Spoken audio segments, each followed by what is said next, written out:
बिस्मिल्लाहिर्रहमानिर्रहीम। अस्सलाम वालेकुम। आज हम डिस्कस करेंगे कि जब बिल ऑफ चेंज जो है वो डिसऑनर हो जाता है तो होल्डर क्या स्टेप ले सकता है। ये प्रीवियस एग्जांपल जो हमने डिसऑनर की थी वही यहाँ पे कोट की है।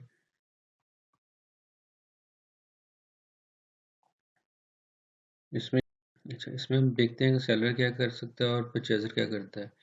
क्या करेगा, simply request to seller for wait for few time. कितने अर्से के बाद उसके पास पेमेंट आ जाएगी वो सेलर को रिक्वेस्ट करेगा कि प्लीज़ वेट कर लें। तो उसके against seller accept the request, accept कर लेगा request, do nothing and wait for the payment, कुछ नहीं करेगा और वेट करेगा कि पेमेंट कब आती है। फिर दूसरी सिचुएशन क्या है कि उसने रिक्वेस्ट तो कर दी लेकिन जो सेलर है वो नॉट एक्सेप्ट रिक्वेस्ट, वो एक्सेप्ट नहीं करता रिक्वेस्ट को, will go to the notary public and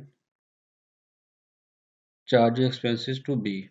notary public के पास जाता है और नोटरी पब्लिक जो उसको चार्ज करता है एक्सपेंस वो सिंपली बी को चार्ज कर देता है। उसकी ट्रांजैक्शन पास करेगा, बी को डेबिट कर देगा। अगर सपोज 200 नोटरी के चार्जेस हैं, नोटरी एक्सपेंस जो है 200 से क्रेडिट कर देगा। जो जो परचेजर है वो क्या करेगा, जो ड्राई है वो सिंपली नोटरी एक्सपेंसेस को डेबिट कर लेगा क्योंकि एक्चुअल एक्सपेंसेस का है, और वो ए को क्रेडिट कर देगा 200 से। इसने पे तो नहीं किए, पे तो ए ने किए, तो इसकी ए लायबिलिटी फर्दर इंक्रीज होगी। और दूसरी सिचुएशन में क्या है कि परचेजर डू नथिंग, कुछ नहीं करता, रिक्वेस्ट नहीं करता, रिफ्यूज पर पेमेंट या पेमेंट के लिए रिफ्यूज कर देता है। तो इसमें तो स्ट्रेट फॉरवर्ड जो सेलर है will go to the notary public and charge is expense to be. इस पहले में तो उसके पास ऑप्शन था कि उसका वेट कर ले, लेकिन सेकंड में जब वो सिंपली रिफ्यूज कर देता और कुछ भी नहीं करता, पेमेंट नहीं कोई आंसर नहीं देता या रिफ्यूज सिंपली कर देता, तो फिर वो क्या करेगा, सेलर जो है वो ड्राई है और नोटरी पब्लिक के पास जाएगा और एक्सपेंस इसी तरह जो पहले एग्जांपल दी गई है ए में नंबर 1 में, तो वो चार्ज कर देगा जाको एक्सपेंस बी को। और थर्ड ऑप्शन क्या है, जो परचेजर है या ड्राई है वो रिक्वेस्ट करता है कि मेरे पास अभी पैसे नहीं हैं, आप मुझे एक न्यू बिल इशू कर दें फर्दर 1 मंथ का, 2 मंथ का या 3 मंथ का, तो उसके ऊपर जो आपके एक्स्ट्रा चार्जेस हैं वो ले लें। Request to issue a new bill with interest, paid interest in cash और accept new bill with interest. Simply ये भी हो सकता है कि वो जो उसने बिल नया इशू करवा रहा है तो जो इंटरेस्ट बनता है या जो मार्क का बनता है वो कैश में पे कर दे, बिल जो है सेम इशू सेम अमाउंट का रिक्वेस्ट करे कि इशू कर दे।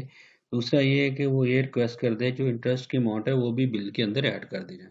सपोज अगर 10,000 का बिल था तो उसके ऊपर 500 मार्कअप लग गया, तो जो नया बिल होगा अगर उसने कैश नहीं पे किया तो वो 10,500 का होगा। अब इसी तरह ये क्या करेगा, will issue new bill and interest can be added. वो फिर नया बिल इशू कर देगा और इंटरेस्ट ऐड कर देगा, जैसे मैंने पहले डिस्कस किया कि 500 अगर इंटरेस्ट है तो नया बिल जो होगा 10,500 का होगा। या कैश रिसीव कर लेगा और जो नया बिल है वो सिंपली प्रीवियस अमाउंट का होगा।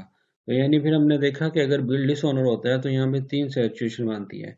फर्स्ट, परचेजर जाएगा रिक्वेस्ट करेगा सेलर को प्लीज़ आप वेट कर लें, अगर वो इस बात को मान लेता है तो उसका वेट कर लेगा, और अगर नहीं मानता तो फिर जो सेलर है वो नोटरी के पास जाएगा और उसके एक्सपेंस पे करेगा, वो जो एक्सपेंस होंगे वो चार्ज करेगा ड्राइव को या परचेजर को। सेकंड ऑप्शन ये है कि परचेजर जो है वो बिल्कुल ही साइलेंट हो जाता है या रिफ्यूज़ करता है, मैं पैसे दे ही नहीं सकता, मेरे पास है नहीं। फिर जो सेलर है या ड्रायर है उसके पास सिंपल ऑप्शन यही कि बचता है कि वो नोटरी के पास जाए, उससे रिक्वेस्ट करे, बिल को सॉलिड एविडेंस बनाए और जो उस पे चार्जेस होते हैं वो चार्ज करे बी को। थर्ड ऑप्शन क्या है कि जो परचेजर है ड्राई है वो रिक्वेस्ट करता है जाके सेलर से, या प्लीज़ आप ऐसा करें कि आप मेरे ऊपर नया बिल इशू कर दें 2 मंथ का या 3 मंथ का या 1 मंथ का, जब उसके पास पैसे आएंगे, आने का उसको एक्सपेक्टेशन हो तो वो फिर नया बिल इशू करवा लेता है। उस पे अब ये है कि मार्कअप पड़ेगा और जो मार्कअप की कॉस्ट है वो भी बियर करनी है ड्राई ने।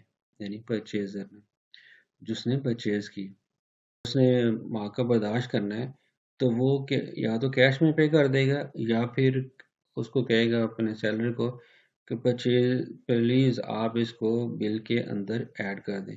तो फिर अगर 500 उसके मार्कअप के चार्जेस हैं, तो जो न्यू बिल होगा वो इशू होगा 10,500 का with new dates. Thank you.